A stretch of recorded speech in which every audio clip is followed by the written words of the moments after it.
Oo. Oh! Or, sadya ka Ang pala. aga, ang aga naman. Hindi, may gusto sana ako sa yung sabihin eh. Napakaaga. Napakainit Hindi pa ako naman, nag-aalmusal eh. Oh, pasensya na, napaaga yung artist natin, Mars. Hindi kasi may problema ako. Ano? Yung pera ko, hindi ko alam kung saan ko ipapautang sa sobrang dami. Naku, Sakit yung ulo ko. naku Mars, pares pala tayo ng problema. Sa totoo lang, Bakit? hindi naman sa pagmamayabang, na-stress na ako kung saan ko dadalhin yung pera ko eh. Ay, ganun. Hindi na nga ako nakakatulog eh.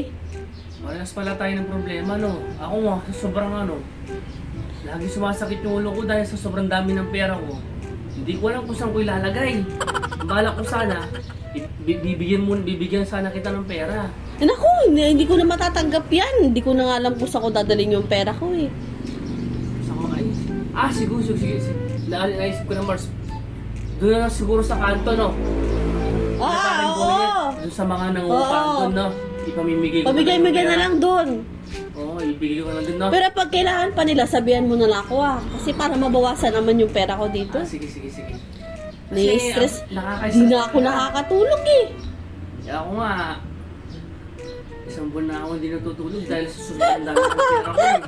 Diyos ko, sa inang ulo ko, nangangatid pa. Wala pa akong ligo dahil sa stress. Sakto kay Aling Bebang, total wala na rin silang pera doon. Oo. Saka yung mga sa kanto ron, bibigyan ko sila o kaya kahit pautahin ko na lang siguro. Kahit wala ng tubo, okay na yun. Kahit walang tubo, ipapautang ko na lang sa kanila, no? Kasi, Well, mga naman dun nangungupahan naman dun mahirap yung mga dun. oo. O sige na Mars, Papautang ko na. para may pamigay mo na habang maaga pa. Sige, Mars, no? Para Pasensya na, makatulog ka na. Nakabala kita. No? Wah, Mauna na ako. ingat no. Oh, sige.